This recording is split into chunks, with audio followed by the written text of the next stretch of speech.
1954ஆம் ஆண்டு காமராஜர் தமிழகத்தின் முதலமைச்சராக ஏற்றார். கல்வி, தொழில், பொருளாதாரம், விவசாயம் ஆகிய பல துறைகளில் தமிழ்நாடு வீக்கத்தக்க முன்னேற்றத்தை கண்டது.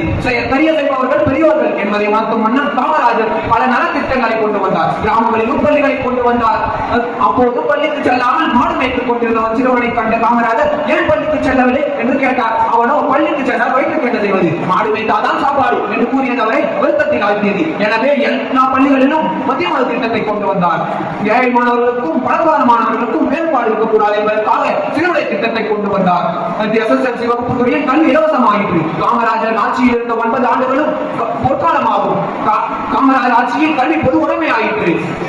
1973ஆம் ஆண்டு காமராஜர் தமிழகத்தின் முதலமைச்சர் பதவியில் இருந்து விளங்கினார். பின்னர் 1975ஆம் ஆண்டு காமராஜர் அமரரானார்.